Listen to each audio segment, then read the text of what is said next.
ഇവിടെ ശ്രീ കെ.സി. വേണുഗോപാലിൻ്റെ പേരാണ് പുറത്തു നിന്ന് പറഞ്ഞു കേൾക്കുന്നത്. അദ്ദേഹം പറഞ്ഞിട്ടുണ്ട് ഞാൻ മുഖ്യമന്ത്രി സ്ഥാനത്തേക്കില്ലെന്ന് കഴിഞ്ഞ വർഷം അദ്ദേഹം പറഞ്ഞിട്ടുണ്ട്. രാഷ്ട്രീയത്തിലെ സാധ്യതകൾ പ്രയോജനപ്പെടുത്താത്ത നേതാക്കളില്ല. സാധ്യതകൾ ഉണ്ടോയെന്ന് അവർ നോക്കും. ആ സാധ്യതകൾ പ്രയോജനപ്പെടുത്താൻ അവർ ശ്രമിക്കും.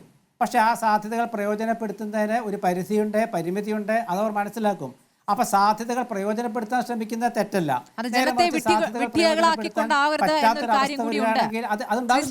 കോൺഗ്രസ് പ്രവർത്തകരെ അത് ബോധ്യപ്പെടുത്താനായിട്ടുണ്ടെങ്കിൽ ഇന്ന് ഈ തെരുവിൽ കണ്ട കാര്യങ്ങൾ കാണില്ല. ഇടുക്കിയിൽ പ്രകടനം നടത്തിയവർക്കെതിരെ അവിടെ DCC പ്രസിഡന്റ് നടപടിയെടുത്തു എന്നൊരു വാർത്തയുണ്ടായിരുന്നു. അവിടെ ചെറിയ രീതിയിലുള്ള പ്രകടനമാണോ, 2-3 പേരൊക്കെ ഉള്ളായിരിക്കും, കുറച്ച് 3 പേർക്കെതിരെ നടപടിയെടുത്തു എന്നാണ് ഞാൻ കേട്ടത്. പക്ഷേ ഇന്ന് നടന്നിരിക്കുന്ന പ്രകടനങ്ങളിൽ ആർക്കൊക്കെതിരെ നടപടിയെടുക്കുമെന്നേ? എത്ര പേരാണ് ഒഴുകിയെത്തത്? വിവിധ ജില്ലകളിൽ മുഴുവൻ പ്രവർത്തകരും നടപടിയെടുക്കുന്നെങ്കിൽ എടുക്കട്ടെ എന്ന വെല്ലുവിളിയുമായി ആ പ്രവർത്തകർ വരുന്നുണ്ടെങ്കിൽ അതൊരു സന്ദേശമാണ്. അത് ഉൾക്കൊള്ളാൻ ഈ നേതൃത്വത്തിന് കഴിയുമോ എന്നുള്ളതാണ് ചോദ്യം. അതായത് നേതൃത്വം ഉൾക്കൊണ്ട് കഴിഞ്ഞല്ലോ. കേരളത്തിലെ നേതൃത്വം ഉൾക്കൊണ്ടത് എന്താണ്? കോൺഗ്രസ് പ്രവർത്തകരുടെ വികാരം, ജനങ്ങളുടെ വികാരം, അത് ഉൾക്കൊണ്ട് കഴിഞ്ഞു. അത് ഉൾക്കൊണ്ട ശേഷം അവരുടെ തീരുമാനം വന്നിട്ടില്ലെന്നേ. ആ തീരുമാനം വരാൻ വേണ്ടി കാത്തിരിക്കുമ്പോൾ മാധ്യമ വാർത്തകളുടെ അടിസ്ഥാനത്തിൽ പ്രവർത്തകർക്കുണ്ടാകുന്ന വികാരം ഒന്ന്, മറ്റുള്ള ഞാൻ പറഞ്ഞ വികാരം വേറെയാണ്. അതാണ് ഏറ്റവും പരമപ്രധാനം. കേരളത്തിൻ്റെ ഈ ഭരണത്തിലേക്കുള്ള UDFന് പശ്ചാത്തലമൊരുക്കിയ മാർക്സിസ്റ്റ് വിരോധമുണ്ട്.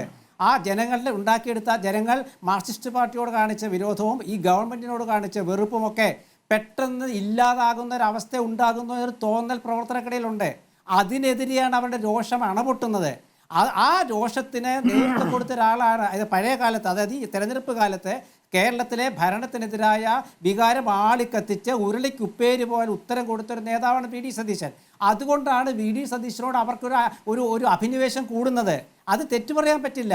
ആ മാർക്സിസ്റ്റ് വിരോധം ആളിക്കത്തിച്ച VD സതീശനെ അവർ മുദ്രാവാക്യം വിളിക്കുന്നുണ്ടെങ്കിൽ അതിൻ്റെ അർത്ഥം ഈ മാർക്സിസ്റ്റ് വിരോധം ഇപ്പോഴിവിടെ നിലനിൽക്കണമെന്നാണ്.